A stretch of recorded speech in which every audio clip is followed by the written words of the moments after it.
Hello friends, welcome to our channel Divya maths. आज की video में हम अपना नेक्स्ट चैप्टर स्टार्ट करने वाले हैं क्लास 9th का, which his lines and angle. Lines and angles हमारा बहुत ही ज़्यादा इंपॉर्टेंट चैप्टर है क्योंकि आगे बहुत सारी चीज़ों में यूज़ होने वाला है। एंगल्स हम सब पढ़ते हैं कि एंगल्स बहुत सारे टाइप के होते हैं। एक्यूट एंगल होता है, ऑब्ट्यूस एंगल होता है, राइट एंगल ट्राइंगल होता है और बहुत सारे एंगल्स होते हैं, है ना। 180, 90, 40, 45, लॉट्स ऑफ। ठीक है, तो अब हम पढ़ेंगे कि एंगल्स कहाँ बनते हैं, लाइन क्या होती है, रे क्या होती है, लाइन सेगमेंट क्या होती है और कुछ बेसिक्स, और उसके आगे फिर हम प्रोसीड करेंगे। तो इससे पहले अगर आपने हमारा आज पिछले वाले चैप्टर्स नहीं देखे हैं तो आप पिछले वाले चैप्टर रिवाइज कर सकते हैं पिछले की वीडियो में। यहाँ पे हम करने वाले हैं हमारा जो चैप्टर है lines and angles. Lines and angles के सबसे पहले चैप्टर के नाम को समझेंगे। यहाँ पे हमारा आ रहा है सबसे पहले लाइंस। क्या आ रहा है? लाइंस। उसके बाद क्या आ रहा है हमारे पास? एंगल्स, है ना। Lines and angles. अब अगर मैं आपसे पूछूं कि लाइन क्या होती है तो आप सिंपल कहेंगे कि हमने ये जो बनाई है वो क्या है? लाइन है। मतलब अगर मैं और थोड़ा ब्रीफ करूं तो आप कहेंगे कि कलेक्शन ऑफ क्या किया? कलेक्शन ऑफ पॉइंट्स किया हमने, तो हमारे पास क्या बनी? लाइन फॉर्मेशन हो गई। कि मैंने क्या किया? Points points points points points, infinite points को ज्वाइन किया तो मेरे पास एक लाइन की क्या हो गई? फॉर्मेशन हो गई। तो सिंपली क्या कहते हैं लाइन को? कलेक्शन ऑफ पॉइंट्स कह देते हैं, इनफाइनाइट नंबर ऑफ पॉइंट्स कह देते हैं। इनफाइनाइट क्यों कहते हैं? क्योंकि हमें नहीं पता कि एक लाइन को फॉर्मेशन करने में कितने मल्टीपल ऑफ पॉइंट्स लगेंगे। 1, 2, 3, 4, 5, 6 गिन नहीं सकती ना मैं। Infinite number, infinite collection of points को क्या कहते हैं? किससे क्या होती है? लाइन की फॉर्मेशन होती है। और अगर मैं एंगल्स पे जाऊं तो एंगल की फॉर्मेशन कहाँ होती है? जहां पे भी दो लाइंस इंटरसेक्ट करेंगी वहां पे क्या होगी? एंगल की फॉर्मेशन होगी। क्या होगी? एंगल की फॉर्मेशन होगी। यहाँ पे दो लाइन थी, जा रही थी, एंगल की फॉर्मेशन हो गई। एंगल की फॉर्मेशन हो गई, इंटरसेक्ट हुई, एंगल की फॉर्मेशन हो गई।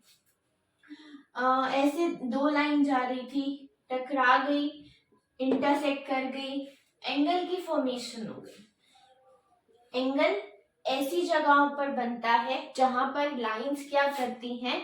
इंटरसेक्ट करती हैं। क्या करती हैं? इंटरसेक्ट करती है। वहां पे क्या होता है? एंगल्स का फॉर्मेशन होता है। बहुत सारे टाइप्स के एंगल्स होते हैं, अभी हम पढ़ेंगे। अभी हमने सिर्फ क्या पढ़ा है कि लाइन क्या होता है, एंगल क्या होता है। अब लाइन भी हमारे पास मल्टीपल टाइप्स की होती है, ठीक है। अगर मेरे को डिफाइन है कि ये एक लाइन है जिसका ये स्टार्टिंग पॉइंट है और इसका ये एंडिंग पॉइंट है। ए से लाइन स्टार्ट हुई है और बी पे लाइन एंड हो गई है, तो ये क्या कहलाएगी हमारा? ये कहलाएगी हमारी क्या? Line segment. ये क्या कहलाएगी? लाइन सेगमेंट कहलाएगी। जिसका क्या होता है? पर्टिकुलर डेफिनेट स्टार्टिंग पॉइंट होता है और एंडिंग पॉइंट होता है, वो क्या कहलाती है? लाइन सेगमेंट होती है। अब अगर किसी लाइन का सिर्फ स्टार्टिंग पॉइंट अगर हमें पता हो और एंडिंग पॉइंट नहीं पता, कुछ भी हो सकता है, ये वहां से लेके इन्फिनिटी तक जा सकती है, इस वाली लाइन को हम क्या कहेंगे? रे कहेंगे। क्या कहेंगे? रे कहेंगे, क्योंकि हमें इसका सिर्फ स्टार्टिंग पॉइंट पता है, एंडिंग पॉइंट नहीं पता है, ये हमारी रे हो जाती है। दो तरह की लाइन बताई मैंने, जिसके हमें दोनों स्टार्टिंग और एंडिंग पॉइंट दोनों पता है, वो क्या होती है? लाइन सेगमेंट होती है। जिसका सिर्फ स्टार्टिंग पॉइंट पता है, एंडिंग पॉइंट नहीं पता है, वो क्या होती है? रे होती है। अब लाइन सेगमेंट को कैसे डिनोट करते हैं? हमें कैसे पता चलेगा कि वो लाइन सेगमेंट है या रे नहीं है? तो अगर मेरे पास लाइन सेगमेंट है ए बी और मुझे उसको डिनोट करना है तो मैं कैसे करूंगी? उसके ऊपर क्या लगा दूंगी? ऐसे करके साइन लगा दूंगी। इसका मतलब क्या हुआ कि वो लाइन ए से स्टार्ट हुई है, वो बी पे खत्म हो गई है। बट अगर ये ए बी रे है, अगर ये ए बी रे है तो मैं क्या दिखाऊंगी? ऐसे। कि मतलब वो ए से स्टार्ट तो हुई है बट बी उसका एंडिंग पॉइंट नहीं है, वो आगे क्या हो रही है, एक्सपैंड हो रही है। इसका मतलब क्या हुआ कि ये क्या दिखा रहा है, लाइन सेगमेंट, और ये क्या दिखा रहा है, हमारी रे को दिखा रहा है। अभी इतना क्लियर हुआ, लाइन है, लाइन सेगमेंट है, एंगल देख लिए हमने। अब अगर मेरे पास पॉइंट्स आ रहे हैं, मल्टीपल पॉइंट्स आ रहे हैं, और अगर वो सेम उस पे आ रहे हैं लाइन पे, ये ए था, ये बी था, ये सी था, अगर ये जो पॉइंट्स आ रहे हैं मेरे पास सेम लाइन पे आ रहे हैं, तो मैं इनको क्या कहती हूँ, ये क्या आ रहे हैं हमारे पास, कोलिनियर पॉइंट्स आ रहे हैं। क्या आ रहे हैं, कोलिनियर पॉइंट्स आ रहे हैं। बट अगर कोलिनियर का मतलब क्या होता है, एक सिंगल लाइन में हमारे पास पॉइंट्स लाइक कर रहे हैं, that's called collinear points. But अगर ये जो पॉइंट्स है, एक ए यहाँ बन रहा है, एक बी यहाँ बन रहा है, एक सी यहाँ बन रहा है, ऐसे करके आ रहे हैं, तो इनको हम क्या कहेंगे, ये क्या है हमारे पास, नॉन कोलिनियर पॉइंट्स। क्या है, नॉन कोलिनियर। लीनियर का मतलब ही क्या होता है, लाइन में। क्या बोला मैंने, लीनियर का मतलब ही क्या होता है, लाइन में। साथ में एक ही लाइन में आ रहे हैं तो वो कोलिनियर आएंगे। अगर वो एक लाइन में नहीं आ रहे हैं, पॉइंट्स क्या है, सेग्रीगेटेड है, तो वो क्या कहलाएंगे, वो नॉन कोलिनियर पॉइंट्स कहलाएंगे। क्लियर है, यहां तक हुआ लाइन का, पॉइंट्स का क्या क्या होता है। लाइन सेगमेंट क्लियर है, रे क्लियर है, कोलिनियर पॉइंट्स क्लियर है, नॉन कोलिनियर पॉइंट्स क्लियर है।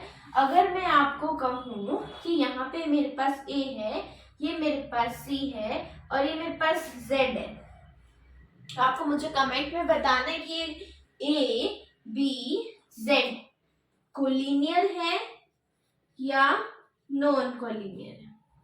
ठीक है, ये कोलिनियर है या नॉन कोलिनियर है।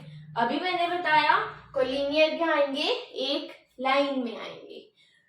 नॉन कोलिनियर क्या होंगे, जो लाइन में नहीं आ रहे, जो जिसमें जरा सी मूवमेंट हो गई। ए यहाँ है, अगर सीधा बनता, बी यहाँ होता, सी यहाँ होता, तो वो कोलिनियर पॉइंट्स बन जाते। ठीक है, यहाँ तक क्लियर है। उसके बाद हम आते हैं, लाइन का यहाँ तक क्लियर हो गया हमारे पास। अब हम आते हैं एंगल्स पे। एंगल्स हमारे, हमने देखा एंगल्स कहाँ बनते हैं, एंगल्स हमारे वहां बनते हैं जहां पे दो लाइंस क्या करती हैं, इंटरसेक्ट करती हैं। वहां पे किसकी फॉर्मेशन होती है, एंगल की फॉर्मेशन होती है। अब एंगल की फॉर्मेशन होगी तो एंगल के टाइप्स भी होंगे, है ना। अब एंगल के कौन कौन से टाइप्स होते हैं, सबसे पहले बेसिक देख लेते हैं। अगर कोई भी हमारे पास फिगर बन रही है, ये मेरे पास ट्राइंगल बन रहा है, तो इसके दो एरियाज होते हैं, एक होता है इंटीरियर और एक होता है एक्सटीरियर। इंटीरियर में जो एंगल बनेंगे, अब इंटीरियर पार्ट क्या होता है, फिगर के अंदर का एरिया जो होता है, फिगर के इनर एरिया जो होता है, वो क्या कहलाता है, इंटीरियर पार्ट कहलाता है। फिगर के जो बाहर का एरिया है वो क्या होगा, एक्सटीरियर पार्ट कहलाएगा। ठीक है, अब जो इसके अंदर एंगल्स बनेंगे वो क्या कहलाएंगे, वो इंटीरियर एंगल्स होंगे। अब जो इसके बाहर एंगल्स बनेंगे, मतलब मैं इसको एक्सटेंड कर दूं, हर लाइन को मैंने एक्सटेंड कर दिया आगे, एंगल्स तो बाहर भी बन रहे हैं, बाहर वाले एंगल्स क्या कहलाएंगे, बाहर वाले एंगल्स कहलाएंगे एक्सटीरियर एंगल्स। अंदर वाले जो एंगल्स होंगे वो इंटीरियर एंगल्स होंगे, और जो बाहर वाले एंगल्स होंगे वो क्या होंगे, एक्सटीरियर एंगल्स होंगे। देन इतना पता चल गया। अभी हमने दो पार्ट्स पढ़े एंगल्स के, एक्सटीरियर और इंटीरियर, ये क्लियर है। ठीक है, अब आते हैं एंगल्स और टाइप के, कौन कौन से। राइट एंगल, ये तो सुना ही है सबने। राइट एंगल कितने का होता है, 90 डिग्री का होता है। एक्यूट एंगल, ऑब्ट्यूस एंगल और सप्लीमेंट्री एंगल। Complementary angle. अब ये करते हैं राइट एंगल जो कितने का होता है, 90 का होता है। एक्यूट एंगल जो 90 से कम का होता है, जो 90 से कम का होता है, जो 90 से कम का होता है वो क्या होता है हमारे पास, एक्यूट एंगल। जैसे कि 49, 50, 89, 85, 25, 35, 10, 5, 0, कुछ भी हो सकता है। जो भी 90 से छोटा एंगल होगा वो किस में आ जाएगा, एक्यूट एंगल में आ जाएगा। ऑब्ट्यूस एंगल क्या होता है, जो 90 से बड़ा एंगल होता है, 90 से बड़ा होगा, जस्ट लाइक 91, 150, हाँ वो क्या होते हैं, ऑब्ट्यूस एंगल होते हैं, 90 से बड़े। तो दो पैरामीटर बना रखे हैं, ये 90 का एंगल है, अगर इस वाले एरिया में कुछ भी आएगा तो वो क्या आएगा, एक्यूट के सेक्शन में जाएगा। अगर इससे आगे चला गया कुछ भी तो वो ऑब्ट्यूस के सेक्शन में जाएगा, ठीक है। और सप्लीमेंट्री और स्ट्रेट लाइन एंगल बोलते हैं, इसमें क्या होता है, स्ट्रेट लाइन में बनता है। अब ये जो स्ट्रेट लाइन बनी है इसमें एंगल्स है। अब आप कहोगे कि यहाँ पे एंगल क्यों बन रहा है, यहाँ पे तो कोई लाइन इंटरसेक्ट नहीं हो रही। इसका मतलब क्या है कि बीच में पॉइंट है ए बी सी, एक ए बी लाइन है, एक ए सी लाइन है, दोनों यहाँ पे इंटरसेक्ट हो रही है, कहाँ पे, ए पे। तो ये जो यहाँ पे एंगल बन रहा है उसको कहते हैं 180 डिग्री एंगल। ये क्या होता है, 180 डिग्री एंगल होता है। इसको सप्लीमेंट्री एंगल्स भी कहते हैं और इसको स्ट्रेट लाइन एंगल्स भी कहते हैं। कॉम्प्लीमेंट्री को 90 डिग्री वाले एंगल्स कहते हैं, ठीक है। और हमारे पास आ जाता है वर्टिकली अपोजिट एंगल। क्या होता है, वर्टिकली अपोजिट एंगल, नाम बता रहा है वर्टिकली क्या कर रहे हैं, अपोजिट है। मैंने एग्जांपल दिया था, ये दो लाइन है ए बी, ये है सी डी, ये है ए बी, ये है सी डी, यहाँ पे कर रही है इंटरसेक्ट। यहाँ पे जो एंगल बनेगा, यहाँ पे जो एंगल बनेगा उनको क्या कहते हैं, वर्टिकली अपोजिट एंगल। वर्टिकली क्या है, वो अपोजिट है एक दूसरे से। ये वाला जो एंगल होगा वो इसके इक्वल होगा। ये इक्वल भी होते हैं, ये हम आगे प्रॉपर्टी पढ़ेंगे कि क्यों इक्वल होते हैं। अभी सिर्फ ये समझो कि वर्टिकली अपोजिट एंगल कौन सा होता है। ये जो एंगल है, ये जो एंगल है वो क्या है, वर्टिकली अपोजिट एंगल, ठीक है। और आगे हमारे पास क्या, एडजेसेंट एंगल कौन से होते हैं।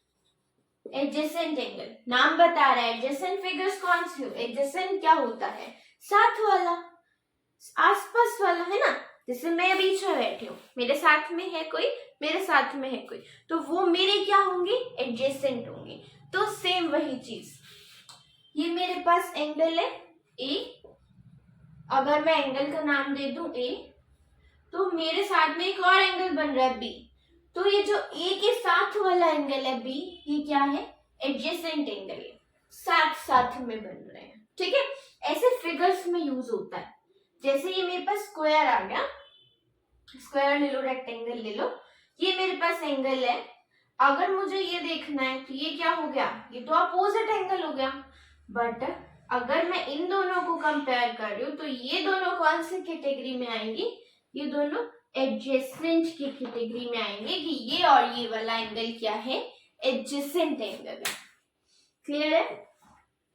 अब हमारे पास सारे बेसिक्स हो गए, हमने पढ़ लिया एक्यूट एंगल क्या है, राइट एंगल क्या है, ऑब्ट्यूस एंगल क्या है, स्ट्रेट एंगल क्या है। रिफ्लेक्स एंगल एक और देख लेते हैं।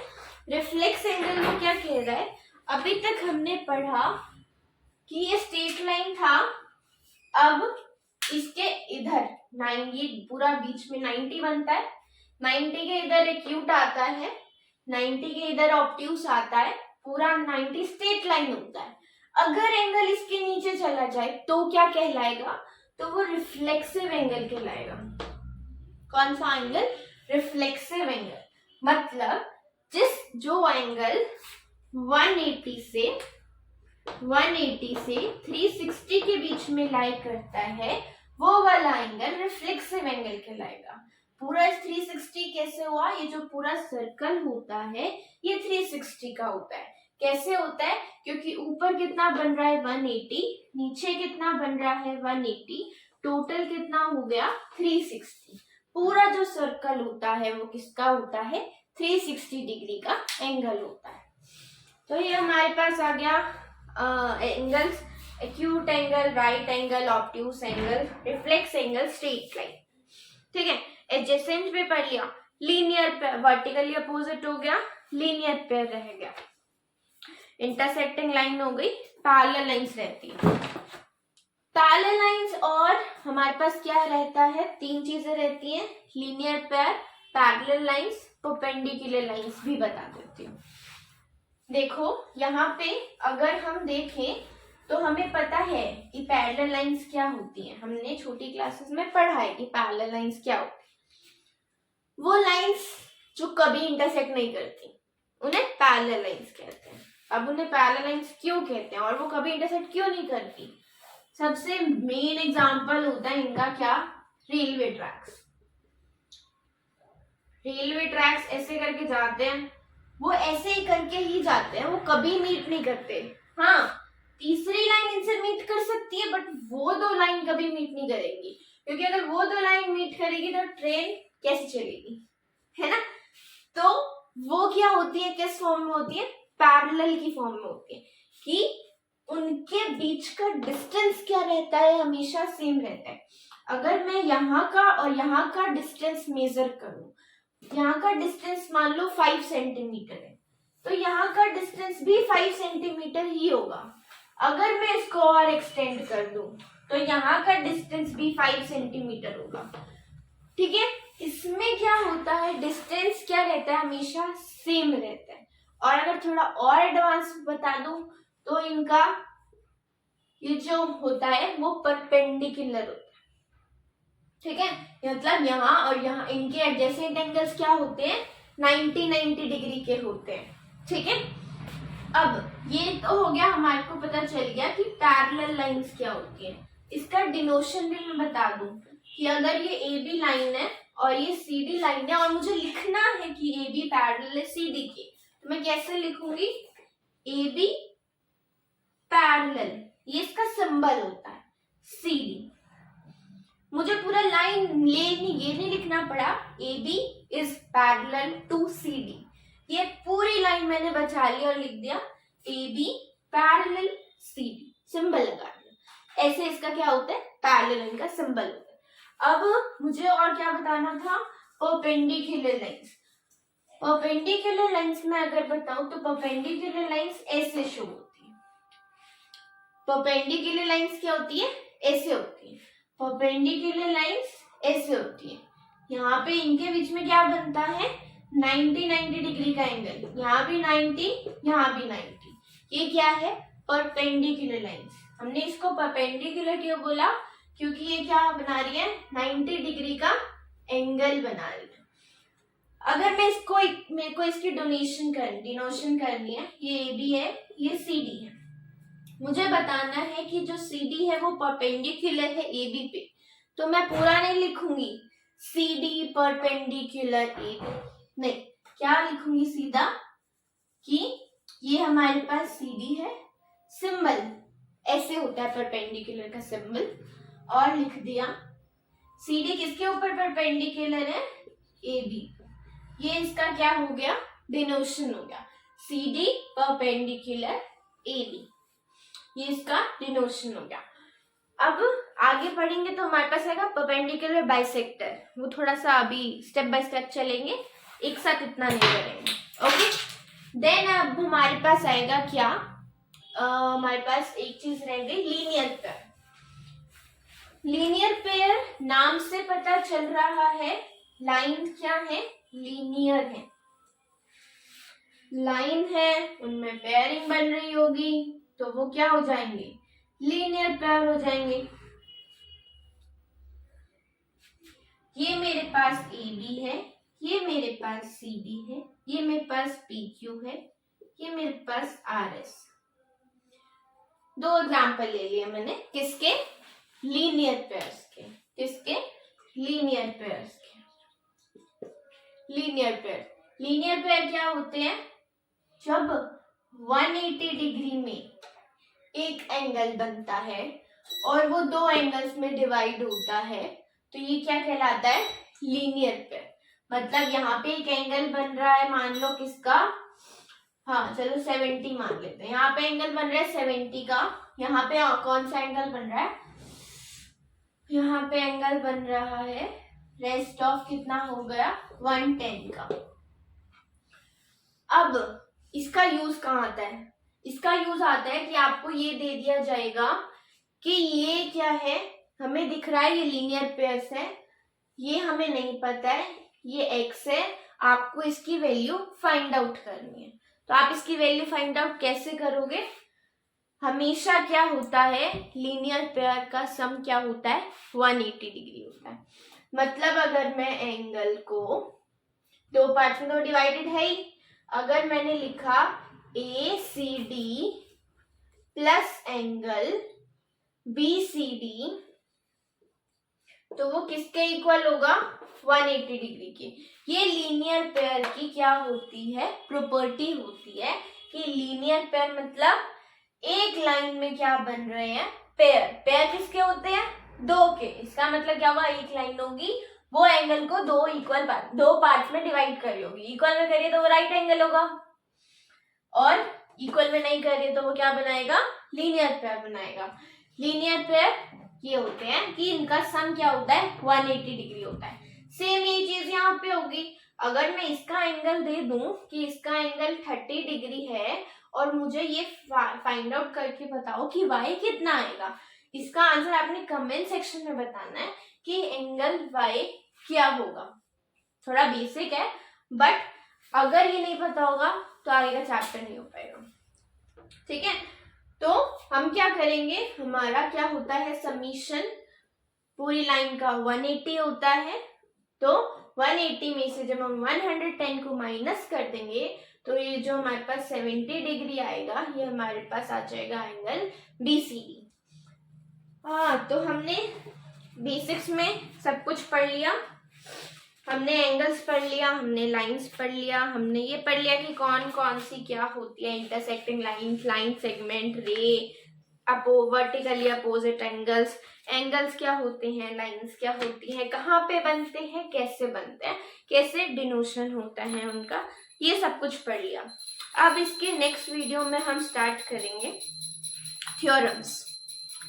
थ्योरम में इसकी बहुत सारी थ्योरम 6.1, 6.2 और एग्जाम्पल्स हैं, 6.1 है। चैप्टर बहुत ज़्यादा इंटरेस्टिंग है, तो आप प्लीज़ हमारे साथ बने रहिए। और अगर ये वीडियो पसंद आई है तो इसको प्लीज़ लाइक कीजिए, और इसके आगे वाला चैप्टर में, इसके आगे वाली वीडियो में हम अपना थ्योरम स्टार्ट करेंगे।